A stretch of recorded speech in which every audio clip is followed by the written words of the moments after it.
Sueur.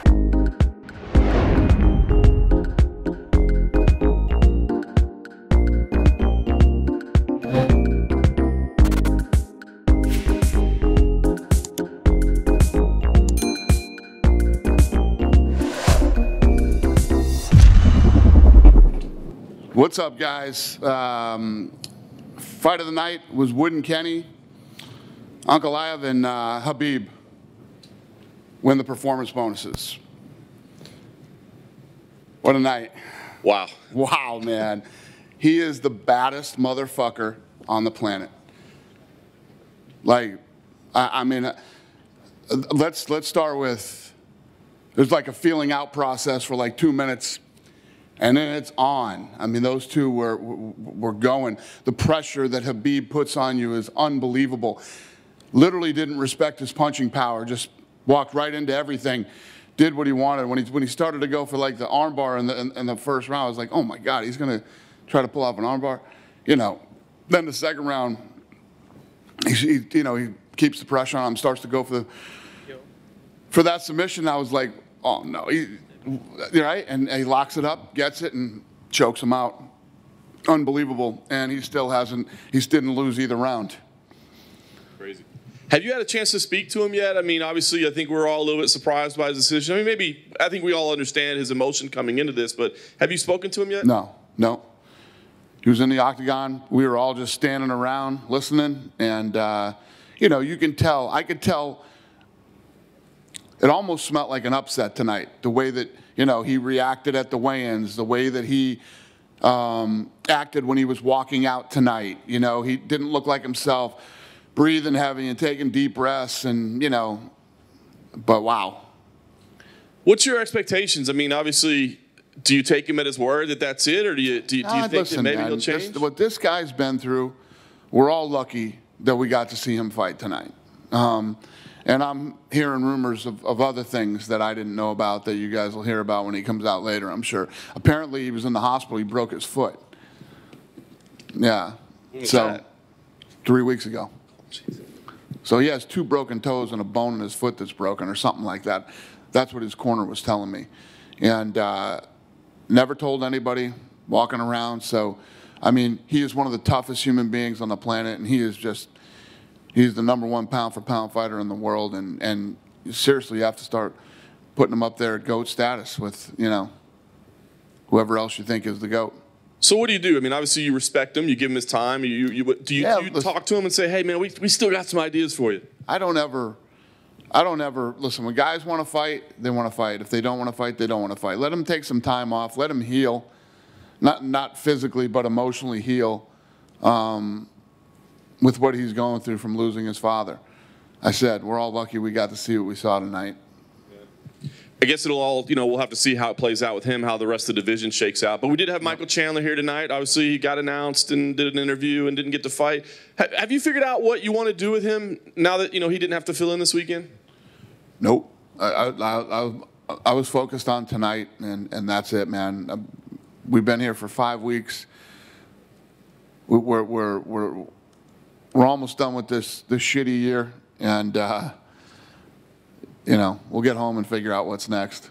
No doubt. I'll ask you one more about the co-main event. Robert Whittaker, he looked fantastic as well. Yeah. Is a rematch with Adesanya appealing to you at all? Is it too soon after that fight? No, it's very appealing to me. It's a fight that makes sense right now.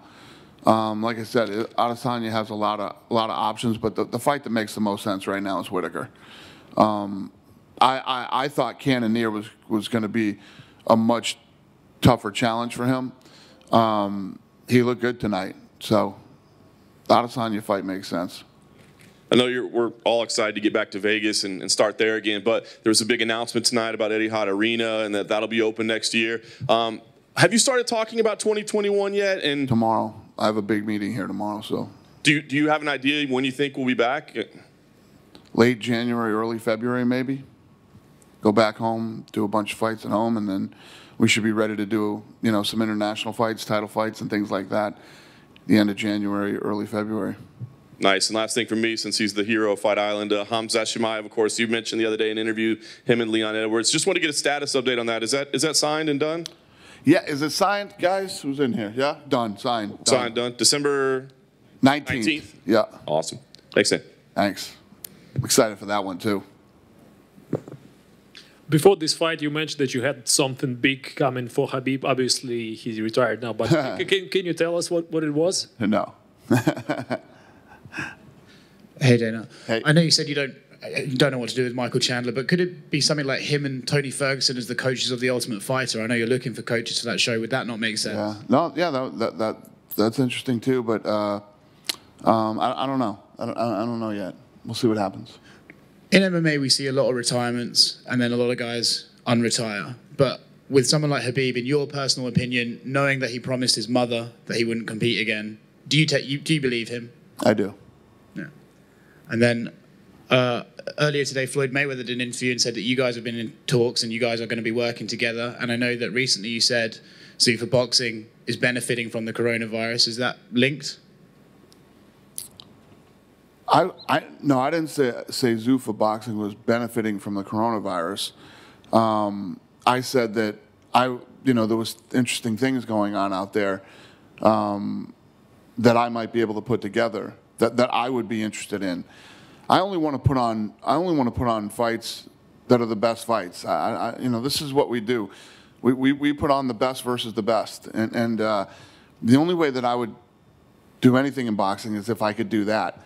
And there is an opportunity, so I'm looking at. But yeah, I told you guys a long time ago that me and Floyd were talking about doing something. And then last thing for me, earlier this week a report came out with some allegations against Mike Perry from his ex-wife.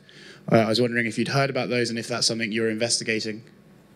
Yeah, I heard about it. I heard that she wanted to get a restraining order and the judge didn't allow the restraining order and nothing really came out of it. I think she alleged that he'd been physical in their relationship. Yeah, I don't know. I have no idea. Cool. Thanks, Dan. Thank you. Dana, over here. You obviously have that. Like you're without a champion now, so you're going to have to crown a champion at some point, especially in the lightweight division. Does that make this McGregor-Poirier fight in January that's being targeted? Will that most likely be for a vacant title? Say that again? Well, the McGregor-Poirier fight, could that be for the vacant title now if it's at 155? I don't know. Yeah, I have no idea. Guys, don't ask me the future or what the fuck's going on with anything else because I have no idea. I just been here for 5 weeks, man, getting through this shitty-ass year, and I'm just ready to fucking go home and we'll figure out what's next. As soon as we have answers, you'll know. All right? Have a good night. Sueur.